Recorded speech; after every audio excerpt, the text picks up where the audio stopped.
Hello, my fellow creatures. I am trying to put my voice up because today I've woken up early. Yay. Fuck me. But I want to talk about my likes and dislikes on Shira.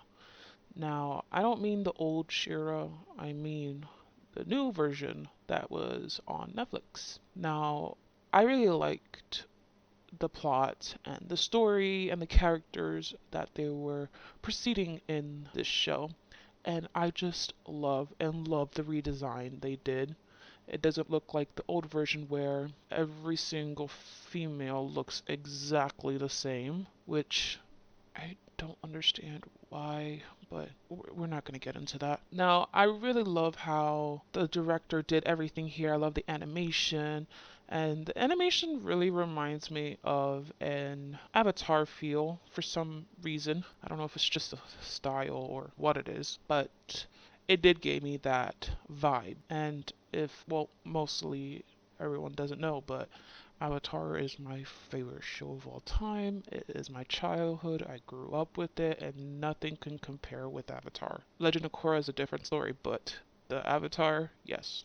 Now, let's talk about the likes before we get into dislikes, because there is one thing that does bother me about the show, and it's such a shame, to be honest. But my likes is that one, character design. It's beautiful. I feel like it brings out each character's personality, the way they pose, from the way they dress, and the way the colors, the style, the color of choice in clothing to bring out the character is what I'm trying to say. Fucking shit. Now, I feel like they did such a marvelous job because once you see this character, you automatically kind of visual of what their personality and their backstory. Like, for example, we got Adora, which is the main character that turns into this fabulous looking Shira. Now, I love how they pursued her character design, where Adora is designed as a combat soldier, but she's not only a combat soldier, but she's very clean. Like, she takes good care of herself, and she has such a bright personality. And then when the show starts and you start to see Adora's character, you can see that there's more to her than just her looks, which is beautiful. Not only that she is a not only that she's clean and looks very mean, they did give her flaws like that she's not really as smart than she thinks she is, that she's self-conscious about herself with lots and lots of things, that she feels like she can't do better than she should be. On top of it all, making friends and having conversation, like socializing basically, is not her strongest. Not in the fact that she is rude or anything, but more in the fact that she doesn't talk to outsiders from the horde. Usually she's used to growing up of following rules and being like obeying to those that are higher. She's never been chosen to do things her way. She always been used to being a follower than a leader.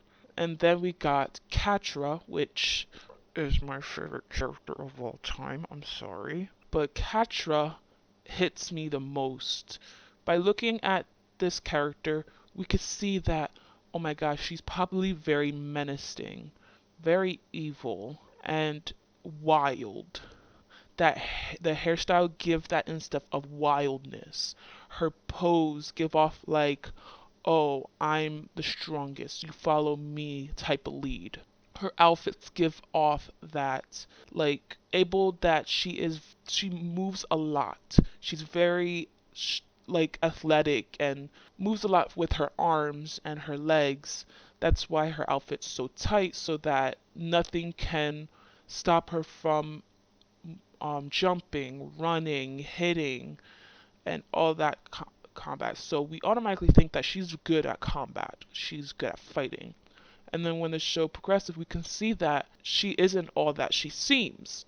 That Catra has a very depressive state and not very much of positivity. She's actually very, very negative, but she has a bright insides. Insides. What am I talking about? Her organs?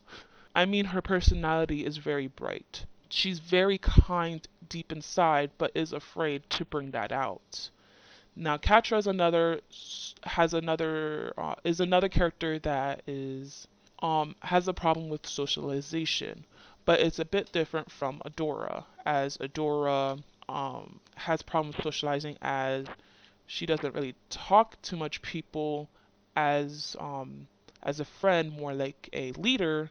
Catra is a bit different, as her socialization, she doesn't know how to be kind because she has grown up in a society and surrounded by people that are very neglectant, very abusive, physically and emotionally. And she looks at that as she grows up. Going through it, she automatically thinks that this is a normal thing. She becomes having that habit. So when she comes across with someone, she automatically thinks that, okay, I have to be this way in order for them to listen to me, in order for them to talk to me, in order for them to follow my demands, and this and that and the third. And I would go on, but I feel like this is going to be a longer video about other characters, but you could do your research, as we got Perfuma, which she kind of pisses me off a little bit, but she gives me that Fluttershy vibe, but a little bit worse maybe. And then we got Mermista, which, oh my gosh, I love her personality and her demeanor. And then we got Scorpia, which is also another favorite character, second from Catra. Then we got Entrapta, third favorite character, which that's why that season where they're all three together is just the best. And then we got Glimmer, which Glimmer is okay in my standards, but it does give her a different kind of personality from the group, and so on and so forth. We got Google. Come on. Another thing I liked is the environment and the world they're living in. It's not a normal Earth realm. It's like this very magical place, but not only in the good side, but it also has this magical place in the bad side. So it's well balanced from good and evil. Very well balanced. And then we got the villains. I really like how there's like three villains. I wouldn't really count Catra as a villain. I just feel like more Catra is more misunderstood. So I don't really count her as a villain. So when I say third, I don't mean Catra. I mean Hordak, Shadow Weaver, and Hordak's brother, which I forgot his name. But I don't really think that he's really his brother, considering everyone he manipulates is his brother, so whatever. But I love how that they have different way of thinking and why they're so evil. Shadow Weaver, which is the freaking terrible, terrible villain of all time. Shadow Weaver's worse than freaking Hordak and his brother. Way worse.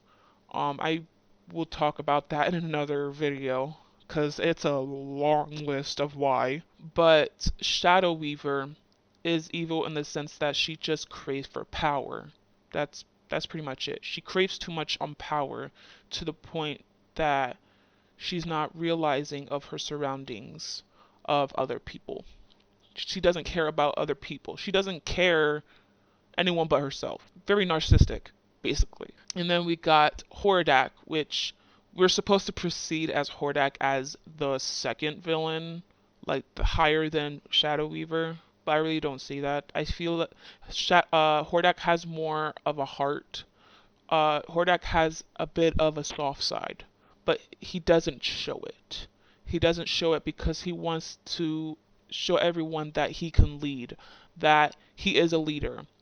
And the reason why he's doing this is supposedly because he's doing it for his brother when he comes to that planet. I say that planet because there's a specific name for that planet and it's not Earth. I got hiccups. Fucking hell. Now, he wants his brother to be happy and this and that and the third, which I don't believe that is the case. I think he only said that just so that his brother doesn't do that horrible shit later on that happened in the season. Yeah, that was tragic. And then we got Hordak's brother, which I keep saying brother because I really do not remember the name. But he's also a villain in the sense that he feels like everyone is corrupted, everyone's a disease, everyone's so negative. So he feels that in order to fix that, it should be he wants to start he wants everything to be reset. In the sense he wants to create Adam and Eve. Just kill off everything, kill the whole planet just to rebuild itself and restart all over again. That's his mentality, and that's why he's so evil to everyone's eye, because that it shouldn't be the route to go in order to make everything better. Now, that is really amazing in character development of why they're evil. It's not like, oh, I'm just evil just because, like you see in Dr. Eggman from Sonic the Hedgehog shows or movies or games, whatever, which is very, very cool. Stories, background stories of each character. I like how they try to show as much backstory towards the characters, but not so much to the point that it looks more like a side story. Um, in my opinion, I really don't like side stories. I feel like it distracts too much away from the main point of um of everything that was going on. But I do understand of why some artists and directors and animators do side stories. So I try to understand basically. I really try to understand. So that's why I really like how they proceed to have shown backstories of characters without it being a side story. You must see these episodes in order to understand their personalities and why the way they are and why they're doing what they're doing at that moment or what they're going to do later on. It gives you more of an understanding to each character so they're not misunderstood. Now, let's talk about my dislikes.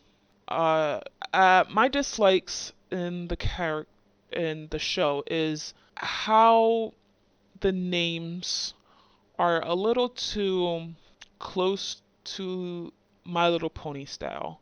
And what I mean about that is that, like, just because you were born with blue hair, oh, your name is going to be Aqua. Your name is Aqua because you have blue hair, type of deal. That's what I really don't like. I wish they had more different names like they did with Adora. I feel like Adora is the only character that actually has a normal name.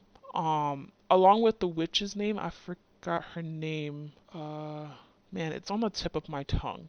But there is this witch which I freaking love. I love her personality. She is hilarious. She's like the best old little witch you're ever gonna see in this freaking show. But they're the only two characters that actually have real names. They're not names that represent their look or personality or anything. We got Catra, which literally cat and then tra. They add tra at the end, I guess to make it more unique. But they name it because Catra is a Niku. Yes, Catra's a Niku. If you guys don't know what Nikus are basically anime. Well, it's not specifically anime, but people like to perceive it as just anime specifically. But they're humanoids, human people with animal ears and tail. That's pretty much it. Some may have extra features like hands and feet, but they don't go any further than that. It separates from what a furry is. A furry is basically a whole animal, but walks, talks, acts like humans. As Nikus are full on human with a small percentage of animal like features. Catra is basically that. Catra is a Niku, which is weird because her name is Catra. I wish they could have gave Catra a bit of a different name, although Catra is a very catchy name. But even so, I feel like they could have just come up with a different name instead of just Catra. Because it makes it seem like that's the only features and description and what makes her her. And then we got Perfuma, which her name is Perfume and then Perfume and then the reason why they call her Perfuma because she does plants, flowers, which is how perfumes were created by freaking plants and flowers. And then we got Mermista. The reason they call her Mermista because not only because she's the ruler of the sea, but she literally swims like a mermaid. If you watch the show, you could see her jumping, swimming around like an actual mermaid. So they say mer instead of the full name mermaid, they say mer and then mist, which is the mist water particles that surrounds her kingdom. If you watch the very first episode well, not the first episode, a couple episodes later where she was first presented, you could see mist surrounding the gate, which is why she has the word mist in there. So it's mer, mist, and then they add an A. Most of the characters has an A at the end, I've noticed. Yeah, most of the characters has an A. And then they got Glimmer, which is the one that doesn't have an A. Glimmer, the reason she's called Glimmer because sparkles. That's pretty much it.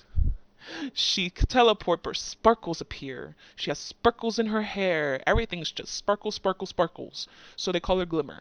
Why? I feel like they could have just gave her another name. Like, I don't, like, why Glimmer? Just because she has sparkles, shimmer? Like, no. Even her cape is full of glimmer. Glimmer. Look, there I go. I meant to say sparkle when I said glimmer. Bedazzle that shit. And then we got Bo. Oh my god. I want to cry. Now, I don't have any hate towards Bo. Bo is actually one of my other favorite characters, probably around the fourth on the list. He's very positive. He's so positive. Too trustworthy though. That is one of the flaws that Bo has. He trusts too easily to people, and he'll believe anything they say unless it's Glimmer. Glimmer's the only character he'll know that she's lying. But other than that, he'll believe whatever anybody else says. That yeah. But Bo, you could see where I'm going with this. How did Bo get his name? Because he shoots a bow and he likes it. Now explain to me how his dads figure that he's gonna like shooting bows and arrows when he gets older. I mean, later on, I never understood how his dads are like, oh yeah, we finally got a child. Let's name him Bo. Why Bo? Oh, I don't know. Maybe in a later future he'll like bows. No, he shouldn't like bows. He should become a veterinarian and go to college. Seriously, there's an episode where you meet Bo's dad, and Bo goes ahead and said, they don't like when I fight and use my bow. They want me to be a veterinarian and go to college. Oh my god, please help me. What the fuck? Should I just continue on? Like how Scorpia is literally a scorpion, but without an O it's an A? I don't think I should keep going. I really don't. But the names need to change. I feel like they should have a more of different names and not names like on My Little Pony character where each one represents of how they look and personality wise. It just doesn't make sense to me. It really doesn't. Another thing I dislike is the fact that the show has too much of female characters. Now, it's not me being sexist or anything. It's literally too much of one side sex until wow, there goes my fucking tongue. I feel like there's too much to one sex instead of both sex balancing each other. They balance out the character's personality. They balance the character design. They balance the environment elements. They balance out the villains, how they perceive themselves, but they can't seem to balance sex wise. There's too many females and very little of male characters. And it really sucks, to be honest. It really does. There's only like, let's see, one, two, three, four, five, six. I am not counting the guards from the ice prom because I feel like that's too easy. Seven, eight, and that's fucking it. Everyone else is female, and there's like thousands and thousands of characters in that show. Majority of that show is just females, and it sucks that they could have just put more female, not female, more male characters. Please don't put more female characters. I did not mean to say that. That just was that just slipped out of. They should have added more male characters to balance it out. If they can balance out everything else, why couldn't they balance out the sex? There's only more of a female sex than a male sex, and it's so sad. It's so freaking sad. It makes me want to cry. It makes me feel like the show is sexist. Another thing I really don't like is how they portray love. Now, it's what I mean by love is that the way they're portraying it is like not how love is. Just because you have some slight feeling connection, that automatically means, oh, I love that person, I should date them. No, there's different aspects when it comes to love. It's not just love someone and you date them. There's multiple different side and different feelings of love. There is a sibling love, a family love, like how you love your parents. There is friendship love, which you love your friends in a friendship way. It's not romantic way. And then we got relationship love, which you love the person like, oh my gosh, I would die for them. Like, oh, Romeo, oh, Juliet bullshit. Now, the way they portrayed it in this show really ticked me off. Not because the characters of the same sex are loving each other. And matter of fact, that's actually one of the likes I really like, how each character aren't labeling themselves or even caring what sex the person is. If they love them, they love them. That I feel like that's like really perfect how they added that into the show. Amazing job. I wish they could do that with more of other shows, how they don't that every character in the show does not care or doesn't matter what the other sex is. It's not like, oh, I'm gay, I only like guys, or I'm a lesbian, I only like girls, or I'm bisexual, I like both.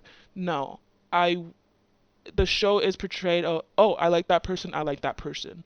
They're not labeling themselves, oh, I'm a lesbian, I can only like girls. No, I feel like I repeat myself, and I do apologize. Fuck. But yeah, it's not limited.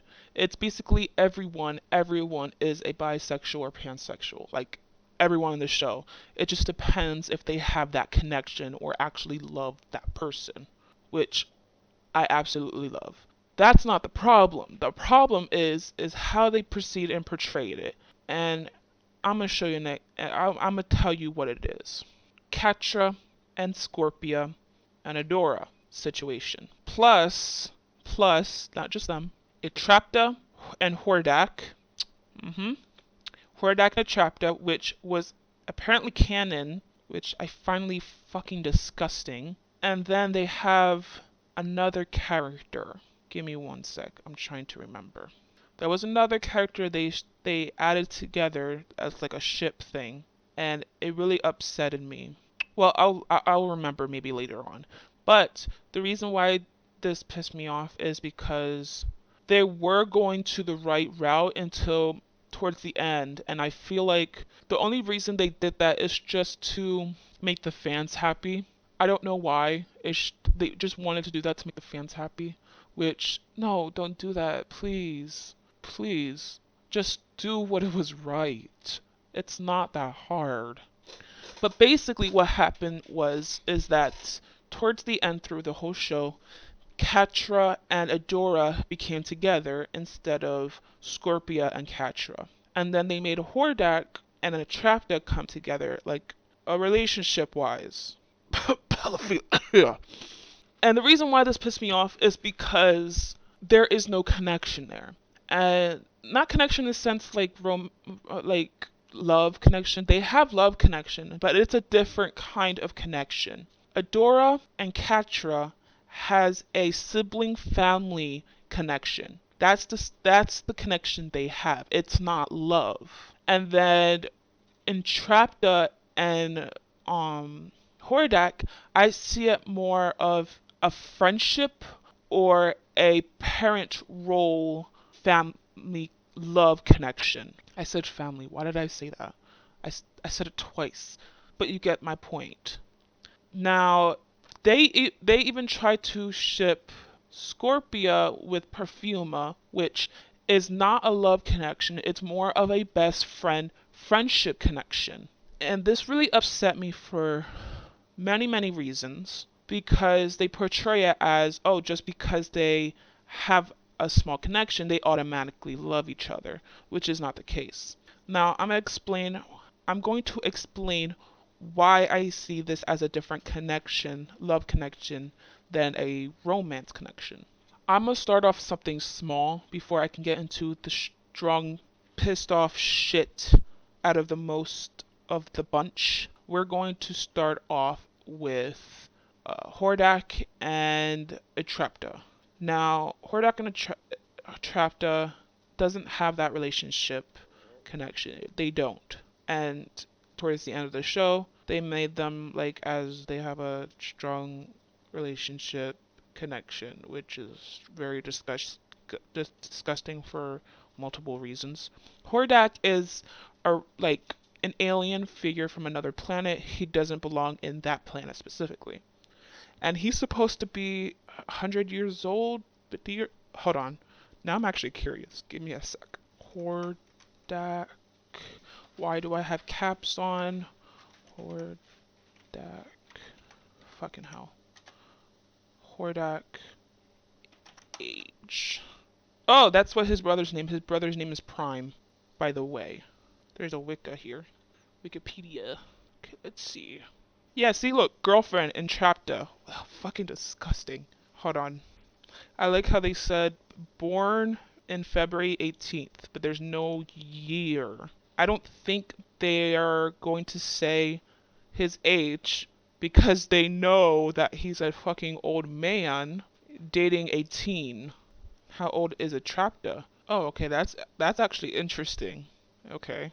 I guess I shouldn't find it disgusting, but it's still a long age gap. Apparently, Atrapta is her late 20s or early 30s. So I would say like probably 29 or 28. Atrapta is. And then Hordak, they didn't give Hordak a specific age at all. They didn't give him any age. And I feel like there's a reason why they didn't give him an age so they don't get criticized the fact that they're in a relationship being pedophilia. But I was actually not shocked. I was actually shocked, I mean, the fact that Entrapta is late 20s. Huh. Okay. Now I know. So I guess it's not fully pedophilia. Anyways, let's continue on. Entrapta comes from a very close space. She's to herself. She isn't really good at socializing either. But I feel like the only reason why she's not good at socializing is because she's grown too much passion to her robot mechanic friends that she has created.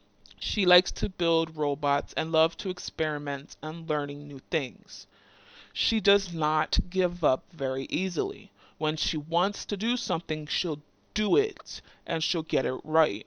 She sees every mistake as a learning experience. Now, Catra, again, is a closed-in person.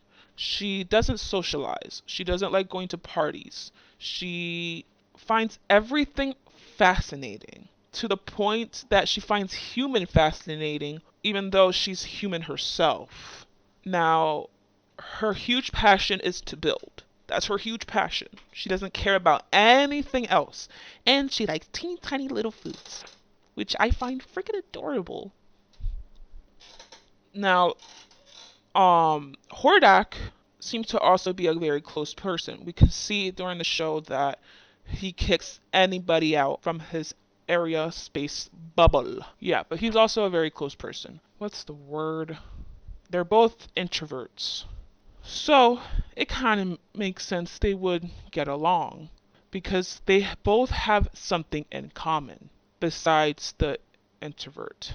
I'll get into it. Now, when Catra met Hordak for the very first time, she felt so fascinated how such a creature species is able to create something and apply it to his own physical body form. Now, Catra tries to help Hordak despite the fact that she just got yelled at from him saying to get out. Now, Catra doesn't listen very well. She's not a follower. She's more of she's not even more of a leader either. She's not good at leading, but she doesn't follow people. So that becomes a very bit difficult later on in the show. So, despite being yelled at to leave, Entrapta tries to help Hordak and tell him the mistakes that he had made. Hordak felt surprised. The fact that she didn't feared or shriveled or even bothered to obey his command. And instead of lashing out, what she did is help on something he didn't ask for. He becomes shocked and surprised and finds her very useful to help with whatever he was doing. I'm guessing is to help him stay alive. That's how old he probably is. Because it's not like the guy got shot or anything. The guy doesn't even leave the room. Anyways.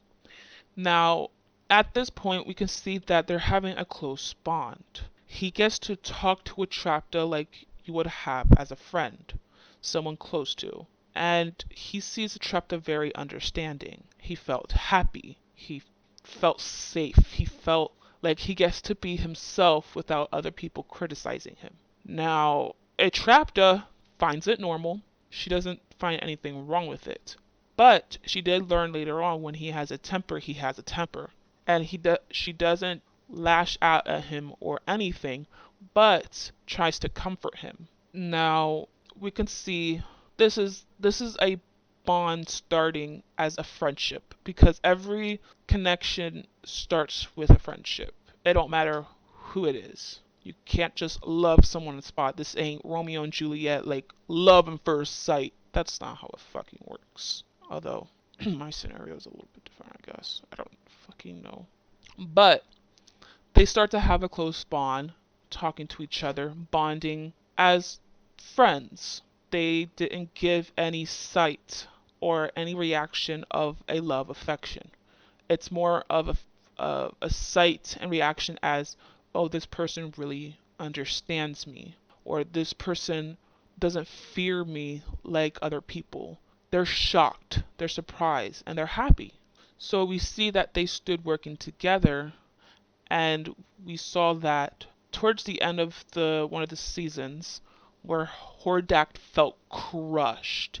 He felt betrayed because of what Catra said. Catra lied in order to have Hordak to be in control instead of out of control. She didn't want Hordak to get out of control to the point that it will ruin her plans. So she lied to Hordak, and Hordak felt betrayed. He felt crushed. He felt like he's been used. And of course, that would happen to anyone. It could be family. It could be friends. It could be a coworker. It could be your boss. It could be your lover. It could be anything from the list. Anybody would feel betrayed in that situation. Anyone. He felt like he had a strong connection. He felt like he had a connection, not much of a strong connection. He felt like he had a connection and someone to talk to. And the fact that Catra says that Chapter went behind his back and left, he got angry. He got so angry that he didn't want anyone to talk about Entrapta ever. No sight, no name, no word, no nothing about Entrapta. That's how hurt he felt. Which, I don't blame the poor guy. Shit, if somebody had a bond connection with me and helped me with my scenario and then just stabbed me, I heard that they stabbed me in the back, I would have been ticked off too. So, he felt betrayed and then never saw him again. Later on, Entrapta doesn't talk about Hordak through the entire show. And, well, not entire show, but later on she has brought it up. But usually when it comes to a love affection, I know this doesn't happen to everyone, but in most scenario, if someone really loves someone and worries about them, they're gonna mention them to someone or to themselves out loud for someone to hear. Entrapta doesn't bring up Hordak at all. Like, at all to anyone. She starts to say, Hordak? When she thought she saw him, or when she's by herself. Not when other people are around. When other people are around, she doesn't mention him at all. And of course, because she doesn't see Hordak in that kind of way. She sees Hordak more of a friendship bond, and she misses him. So when she went out to help the group and she thought she saw Hordak, she thought she can get that friend back. Of course, she understands his anger issues. She already understands his basically his personality, the way he is. So when she actually found Hordak, she was shocked. She was like, Hordak? Hordak looked back at Entrapta, surprised that she remembers him, considering how he was just betrayed, quote unquote. But we can see that Hordak misses Entrapta as well. He missed having that bond. He missed talking to her, having to talk about or fixing mechanical stuff. So it's like they have a friendship bond, a friendship bond, not necessarily a love bond, because then they would have gone to another route. But they're more of shocked of seeing each other, considering how Hordak left Entrapta and Entrapta situation. She felt that Hordak left her, which he did, and then Hordak felt like she's the one who left him, which that didn't happen. That can hurt anybody in any scenario. It's not specifically love. Just because you felt hurt by this doesn't mean, oh, I love the person. No, it could be a friendship bond. What they have is a very close, like a BFF, basically the best friend forever type of deal. It's not more like a friend like, oh, yeah, and then go home and be like, the fuck. No, it's more of a best friend bond, which is closer than just being a normal friend. Entrapta sees her friends as Hordak a best friend because she has a more connection and more understanding than all the other princesses that's there. So that's why it upset me towards the end when Entrapta finally got Hordak nice and safe. They end up being together. Now, you guys can fight me all you want saying that, oh, they're just walking and hugging each other. No, if you look up Wikipedia and everything else, it literally says that Entrapta is the girlfriend of Hordak. So don't fight me with that. Really, don't. So, I felt like the ending could have been different when it comes to between those two. I felt like it could have been like they stand there and hug, not walk away holding each other like over the shoulder or by the hips like you would do to a couple, like what a couples do.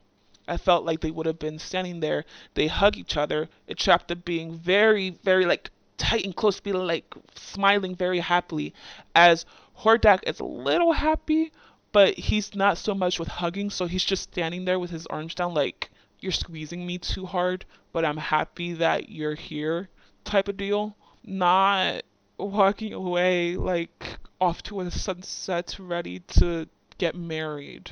So that kind of ticked me off because nowhere in the show you would see like the way they act, the way their facial expression, the way they had connection. There is no love sign. There's no signs of love. It's more of a friendship bond of understanding. Same goes with Scorpia and Perfuma. They have shipped. Actually, I'm curious if they actually if it's actually confirmed. Yep. So it says right here that Perfuma is the girlfriend of Scorpia, which no, no, no, no. Scorpia doesn't have affection or love towards Perfuma. Perfuma doesn't have an attraction or love for Scorpia. Let me explain. Perfuma is a very soft and kind, generous princess. She loves all and in nature. She understands those who are very evil, even though it gets her mad. It doesn't get her mad to the point that she hates them. She doesn't believe in hatred. If this was the case, she would have hated Catra, but she doesn't. The only thing she hates is cat dye. Fucking cat dye. So, Perfuma loves everyone, loves everything, but she's understands those that are, you know, are a little bit on their downside. Scorpia is similar, but not the same. Scorpia loves everyone, but not so much of everyone. If someone stabs them and hurts them, she's gonna get angry and to the point that she does not like them anymore. She despises them. She neglects them. She cuts them out of her life. Now, we know this because of the episode where Catra has activated the portal and they're like in a whole other like dimension where everything is just perfect. You can see Scorpio coming out like, I do not like you. I don't know why, but for some reason I don't like you. I don't know if it's because of that poof thing. Don't judge the poof. Come on. But we can see that Scorpio does have a hate feeling. Does have a bit of a hate feeling. So she understands between good and bad. Good is good and bad is bad. As Perfuma is more like everyone's good, they just have their bad days. So of course when Scorpia and Perfuma comes across each other, of course they're going to be more of an understanding with each other because they're both positive characters. They see positivity and they trust way, way too easily towards others. Now, Scorpia has a closer bond with Catra. We're going to talk about that a little bit later. I'm leaving that towards the end. But it has shown that towards the end, apparently, Scorpia is with Perfuma. Makes no sense. Because as we can see, when Scorpia and Perfuma first met, where Scorpia accidentally literally stabs, not metaphorically, literally stabs Perfuma with her using her tail and freaking paralyzed her. She didn't mean it. Of course she didn't mean it. She's very kind. And when we see this scene, there is no sign of love at first sight or anything like that. Even though I really don't believe in love at first sight, but some people do, so I'm just gonna put that up. You know what? No. There is no love at first sight. Okay? Period. We could see in this scene that she didn't mean to do that. It was more of a reaction, like a fight or flight type of shit, or freeze. Flight or flight, freeze. It used to be just flight or flight, but then they added freeze to it because it became a thing where it's just flight, speed, freeze. Yeah. Anyways. So then we see the show goes on where, you know, Scorpio is starting to be in the group, and she becomes a bit more, you know, close to them. She was able to gain their trust and everything. As we can see even further, we don't see Scorpio or Perfuma interacting as much. We really don't. It's like I don't. They're friends, but they don't interact as much. We do see this one scene where Scorpio was saving her friends by pushing everyone to the elevator while she was holding back all these zombified people. Call it zombified because that's basically what it is. Basically what it looks like. But they're not zombies. They're not dead. They're just hacked.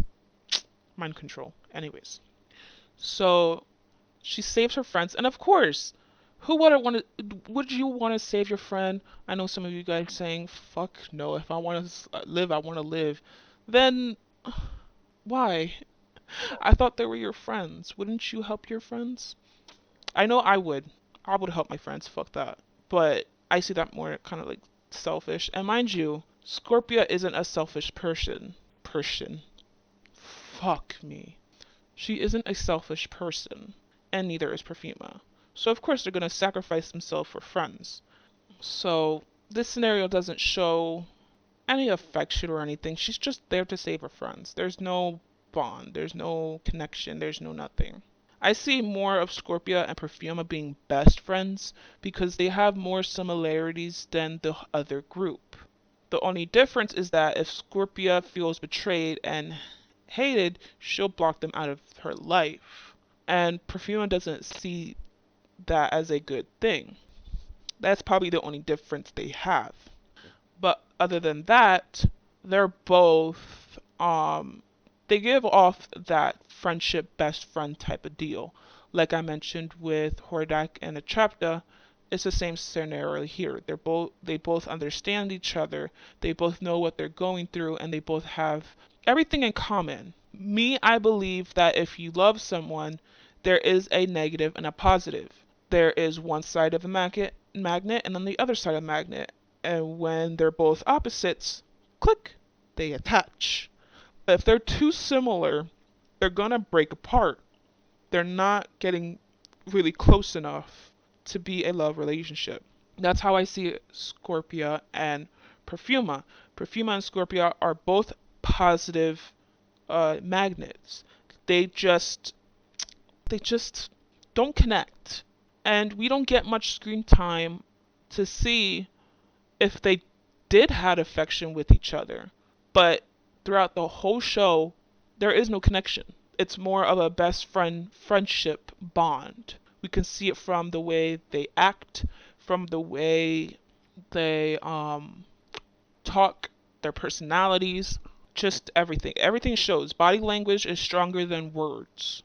So it upsets me again how they're seeing this as a love affection when it's not really love. It's actually just a friendship bond connection. Now we're gonna go to the final. Catra and Adora. Why? Why? I really don't like this ship, to be honest. I really don't.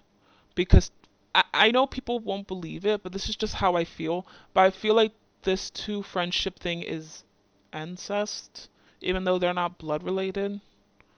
But that's just how I feel because throughout the entire show, we can see that they do not have a love connection. They have a sibling connection, which is completely different. Now, the reason I said siblings and not best friends, because sibling is another level of, a little bit higher or a different level than a friendship. And I wish I can go deep into reasons of why I see this, but I feel like I'm going to leave that to another video whenever I feel like it. Or if you guys want it, then that would change my list of things to do.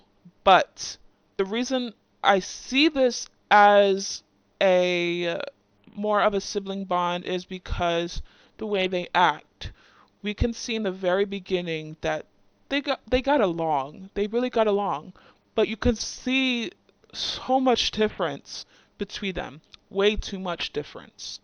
We can see that Adora is more on time, obedient, likes to stick by the rules, as Catra likes breaking the rules. She doesn't find it fun. She's lazy. She's like a total opposite of Adora. Now, before you say anything, but I thought opposites attract. Yes, they do. But like I said, this is a different type of connection. This is a sibling connection. A lot of people confuse a sibling love and a relationship love. They can come very similar to certain aspects, but they're completely different. We can see in the show where Catra got jealous very quickly. She won't say it, but she hides it. She got jealous really quickly. But despite her jealousy, she still stuck by Adora and congratulates her, saying that they're going to see the world, that she's excited. But when she heard that she's not going with Adora, that she's staying by, she felt hurt, bring her jealousy even higher, to the point that Catra has shut down. When you love the person, you don't, you shouldn't, well, you shouldn't get jealous of the ones you love. You really shouldn't. No. You should never get jealous of the ones you love. Never. If you do, there's a huge problem with communication going on or feelings going on.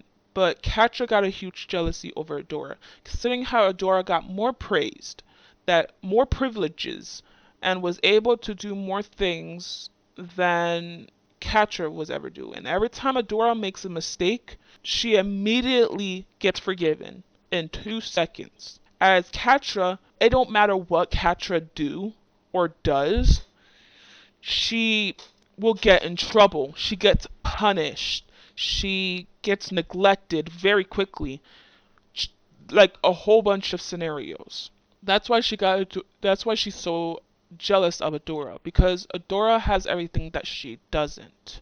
And it's really sad to see that in Catra's side, and that's why it explains why Catra is more rebellious, that she breaks the rules, that she doesn't obey, because none of that matters.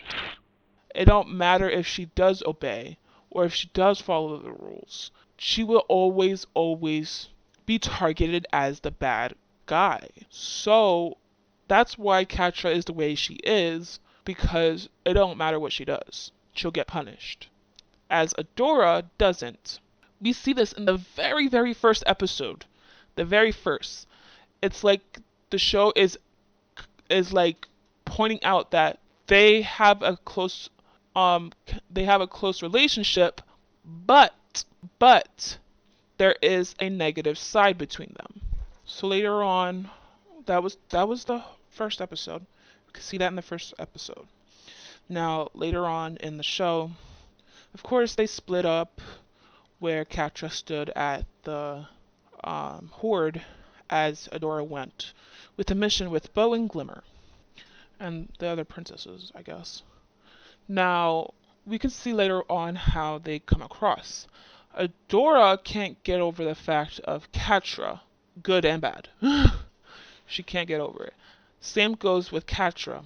We can see that Catra felt so hurt towards the end of the first episode, where Catra felt betrayed.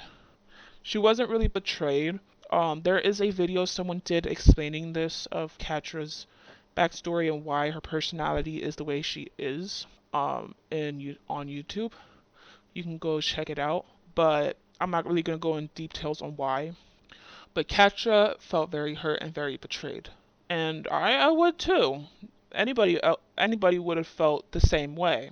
Adora felt like Catra betrayed her. They both felt like they were betrayed.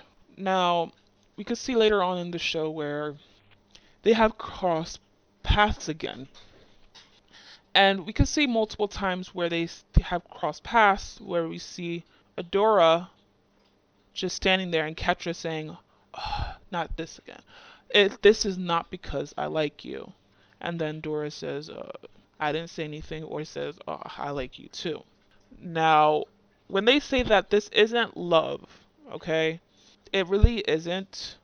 When they say I like you, it's more like I like the person you are. Like I missed you type of saying. That you're not a bad person, just more of a misunderstood. It's not like I like you in the sense of love. Like and love are two different aspects. So, and and that's what you hear with siblings, and most siblings situation when they have an argument and a disagreement, and something goes like constantly, and then they do one sibling does something different in a positive way, they go ahead and say, "Oh, this is not because I like you," type of deal. I hope you guys can see where I'm going at here. But that isn't something you say to a friend, because they can always take it a different step. But it's something you can, most siblings would say to each other. My brother says that to me all the time, my little one. He does something and he's like, it's not because I like you. I'm like, okay. So that's more of a sibling scenario. In that episode, we could see more part of the backstory between them two. They're very close in a sibling way. They take care of each other, they protect each other, and they both have an understanding with each other. We can see where Catra got, got hurt, and then Adora wraps, well, not wrap, but more like hug and comfort Catra, saying how you protect me and I'll protect you. We're in this together. That can also mean in a friendship way. That can mean in a friendship way and a sibling way, not a love way. Now, when it comes to kids, they're kids. Kids don't have a full of understanding of what love is. Now, I feel like I'm already gonna hear it in the comments, so I don't give a fuck. But kids don't have an understanding of what love is. They really don't. Like I said, love between a family and sibling can be confused with a love of those of a relationship wise. Now, so them as kids in this scenario, it's not love. Now, I keep saying now. So all the scenario that's going on as them as kids, it is not love like as a relationship love, but more of love of a friend or sibling. Considering the way they acted as kids, it's more of a sibling love than a friendship. Now, I say it's siblings because they grew up together. So, of course, they're going to feel closer towards together. And Shadow Weaver, which is like the stepmom of both Catra and Adora. So, Shadow Weaver takes care of Catra and Adora, so they're both raised together. They both don't know how it feels to have a sibling. Matter of fact, throughout the whole entire show, there is no siblings. Not a single sibling. Everyone is a single child. Una. One. So, it could make sense that Catra and Adora can confuse the affection they have um a relationship love being a family love. Um so that about kids. Let's see a little bit of what we saw when they were teens. Now, we don't see much of anything, okay? We don't see much of any scenario when they were teenagers. Well, I see them as teenagers, but considering the ages here, how they are in the present time, they're not really teenagers. They're still kids.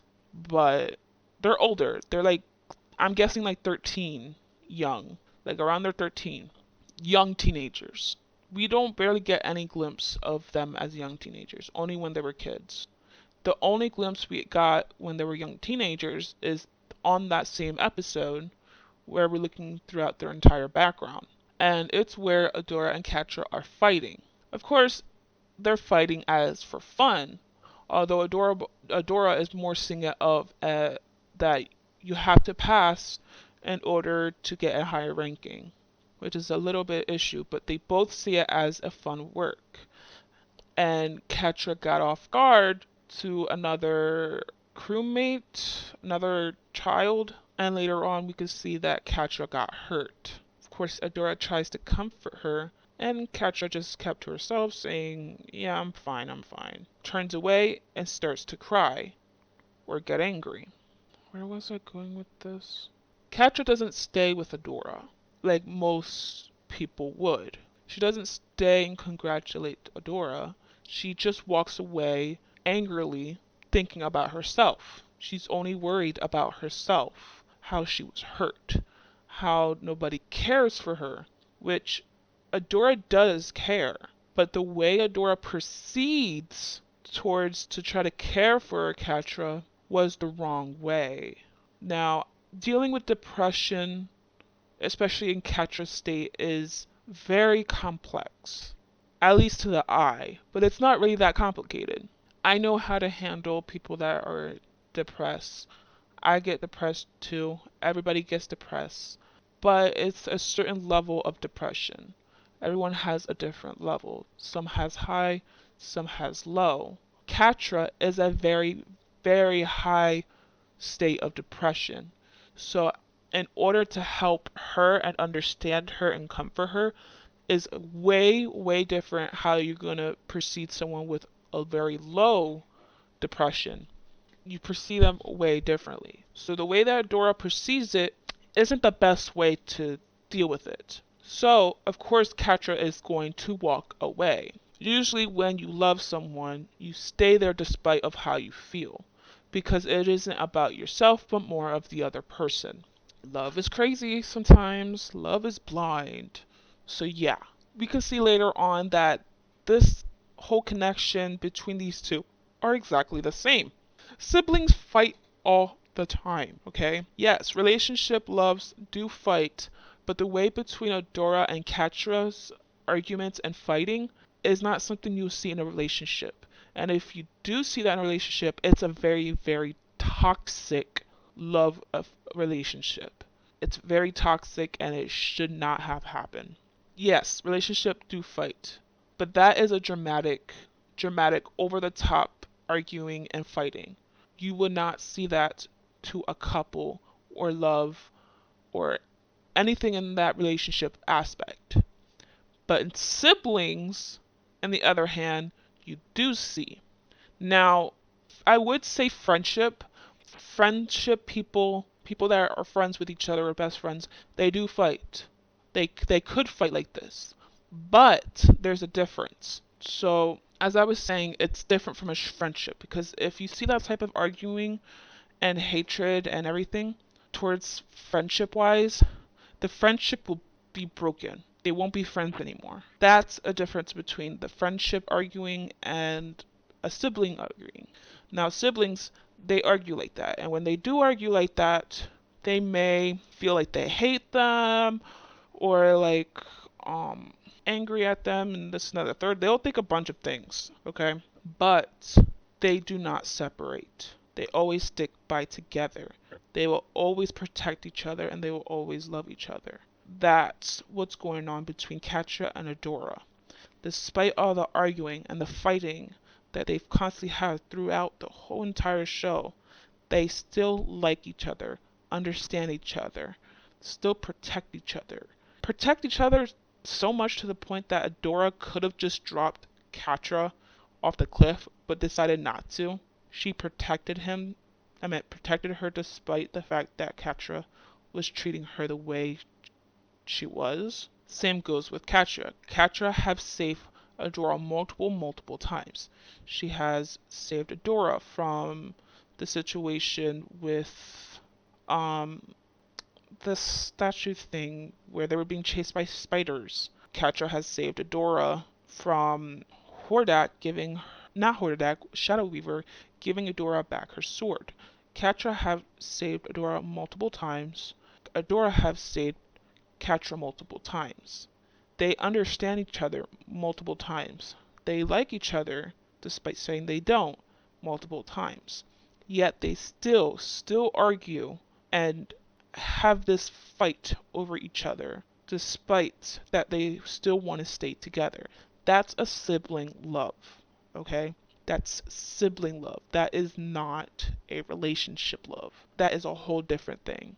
And we can see this clearly throughout the entire show, and it upsets me how towards the end they decided, like Catra saying, I love you, I always have, so please just this once, stay.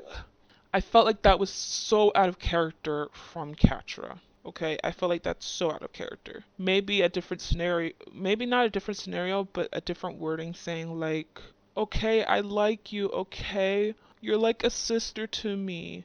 You you're like a sister to me. I want you to stay with me forever, so just please stay. That would be a better relationship bond and understanding in Catra's situation. Not love. That isn't love. That if that's love, that's a very bad representation of love and a very, very toxic love. That's why I really did not like how they shipped Catra and Adora. It's very toxic. It's very bad. Very, very, very bad. And if the show would have continued on like them in the future, how it'll be in the future, it's not going to end well. Because Adora doesn't know how to sustain Catra. Because Catra has a very, very bad anger management. Like she gets angry very easily, and Adora doesn't know how to sustain that. Adora would try, but it would just piss off Catra even more.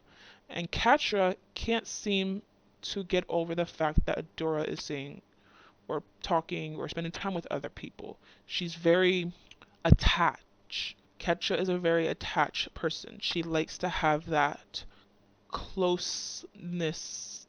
There's a word for it and I can't fucking remember. Fuck. So it just won't end well. It'll be very toxic. Yes, we've seen Catra throw herself into the fire to catch Adora, but like I said, it's to protect her.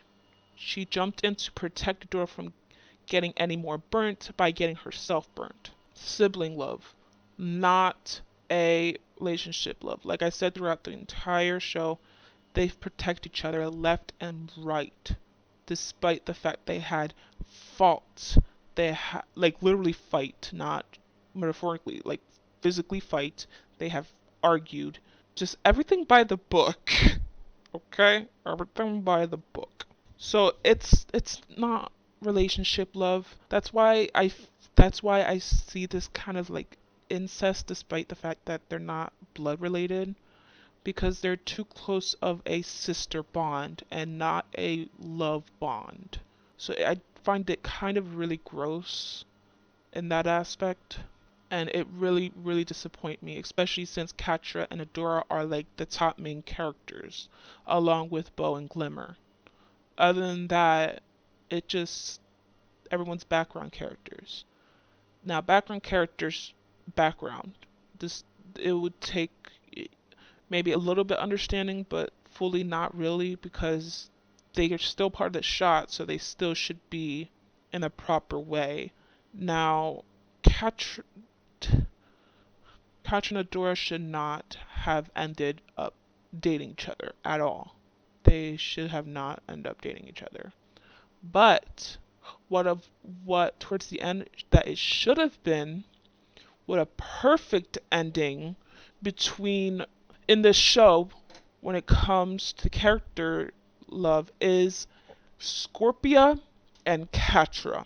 I would have loved to see towards the end where Catra, after she saved Adora, confessing how she does see her as a sister and a mommy figure, because that's basically what Adora is a mommy figure for Catra.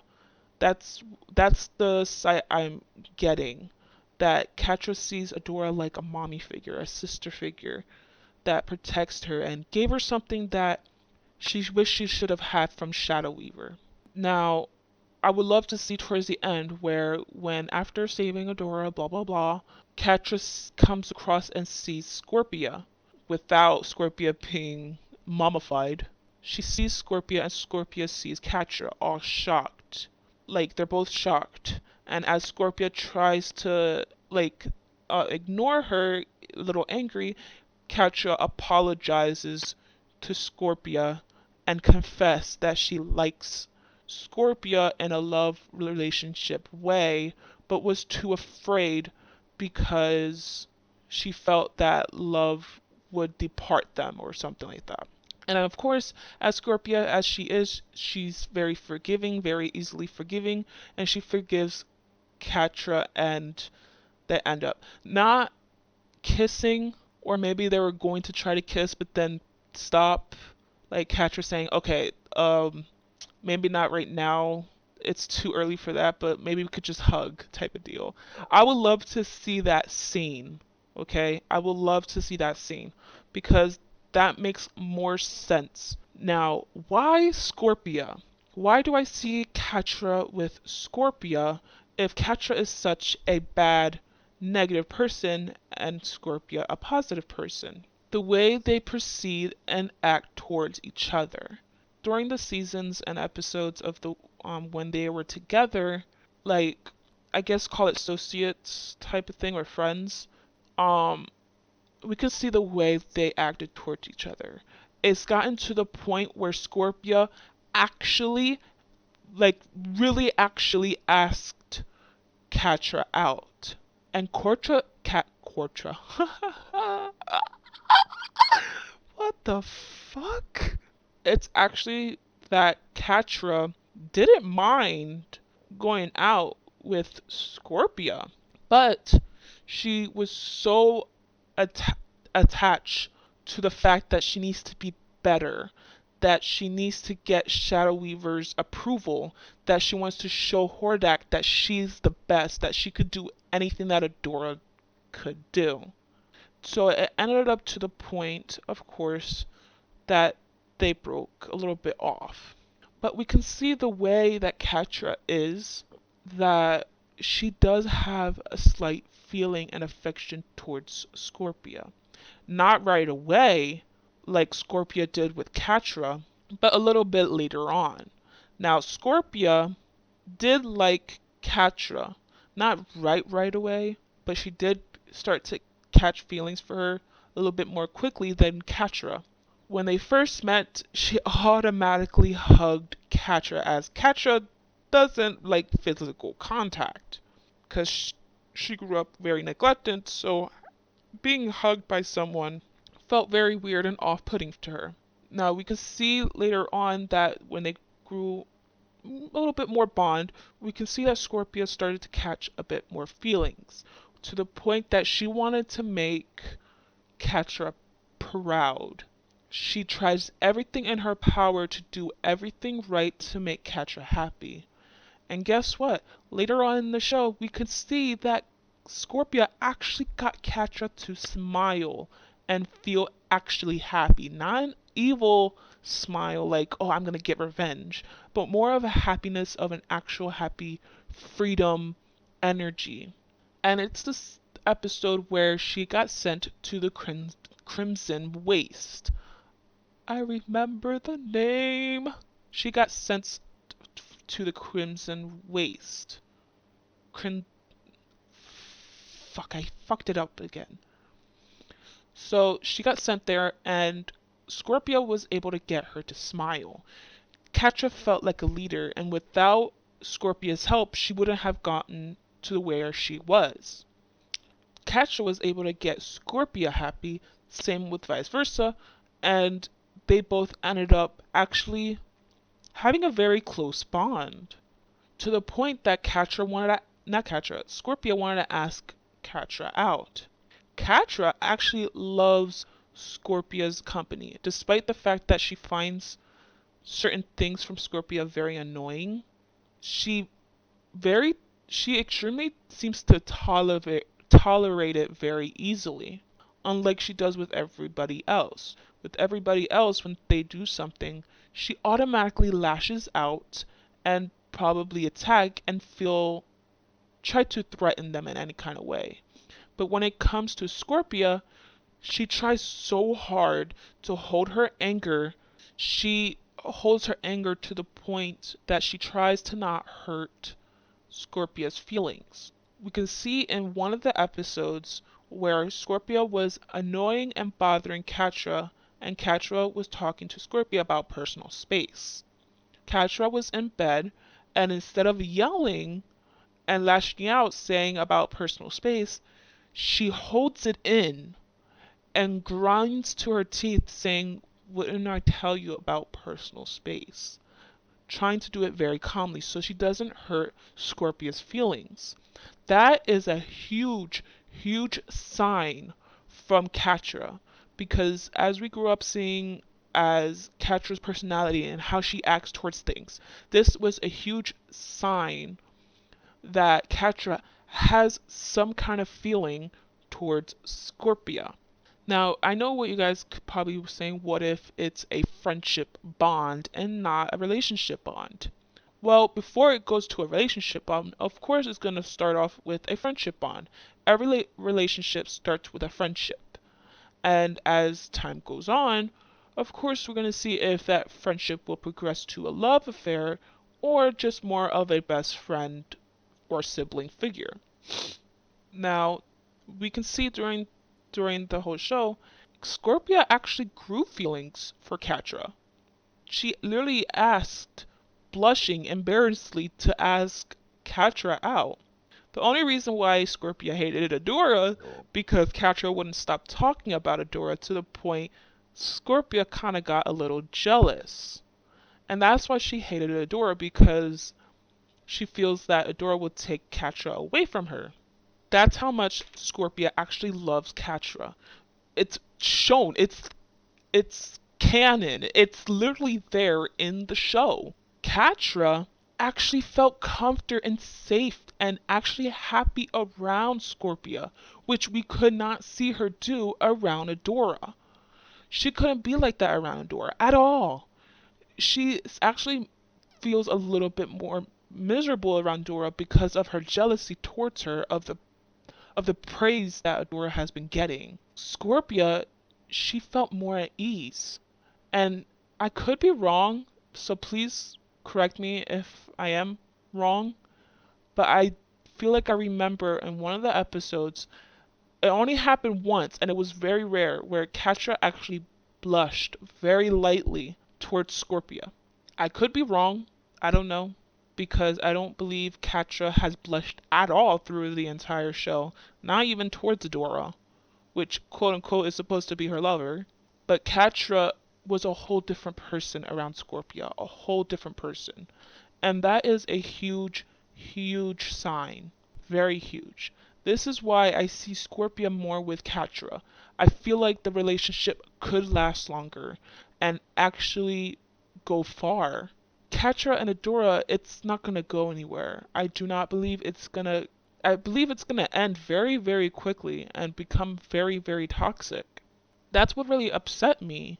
How the show tricks you and progresses to show that Catra and Adora has such a great relationship, very positive, more so great, just like how the relationship as Natessa and Spinnerella has. Spinnerella and Natessa is one of the background character princesses that they're girlfriends, and yeah, they have their little fights here and there, but even their love shows exactly like their personality and how they treat each other is exactly how Catra and Scorpia acts with each other, not as Catra and Adora, which is very, very sad because they end up not being together and only put Catra and Adora together just to make the fans happy. And I feel like that is the case to make the fans happy because I've seen so many people shipping Catra and Adora together. Just because you argue and you hate someone doesn't mean that they're bound to be together. That is not true. Uh, Not only in the real life, but scientifically, it's not a real thing. Just because you hate someone doesn't mean you love them and should be together with them. That is not how love works. And it I feel like that scenario ruins the whole show itself, considering how perfect they did with everything, like with character designs and the plots and just everything. And then they come out with this very false representation of love. The way they're showing it to me is like if they're toxic, it's love. No, love isn't toxic. It shouldn't be toxic.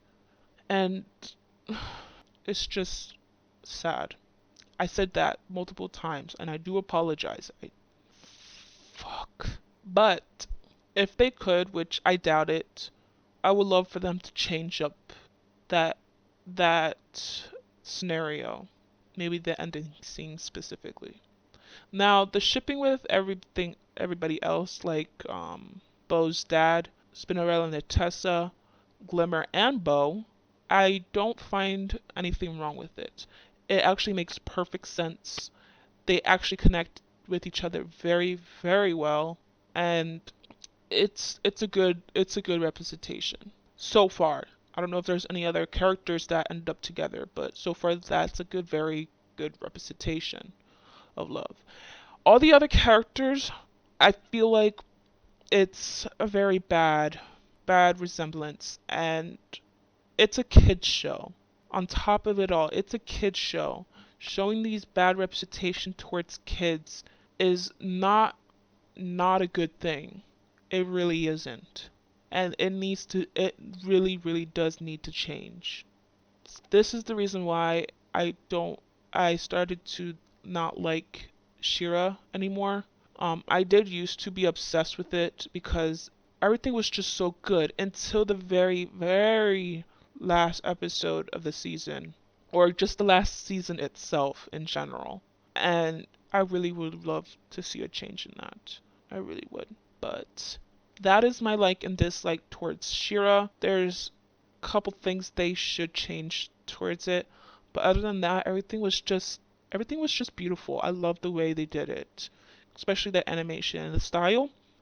I just love it how it just looks so close to Avatar. It really does.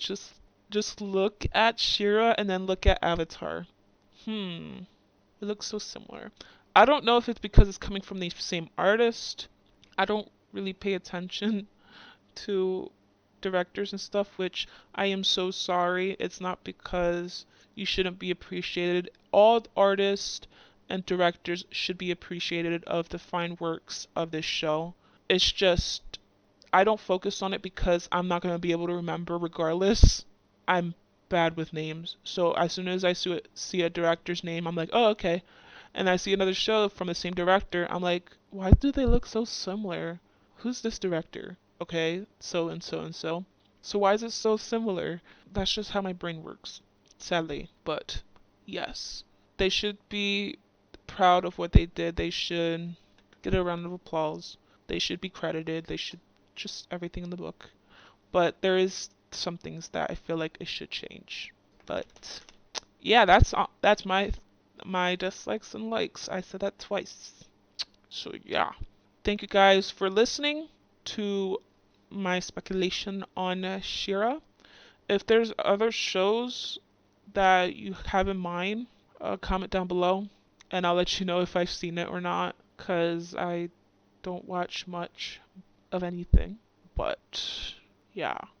Thank you guys for listening. Thank you guys for watching. If you haven't subscribed, please subscribe down below and hit the bell to get notified of any new uploads. Please follow me on DeviantArt, Instagram, Twitter, Tumblr, and I think that's pretty much it. I listed everything. So yeah, don't forget to follow me, subscribe, and I'll see you guys later. Alright, bye bye.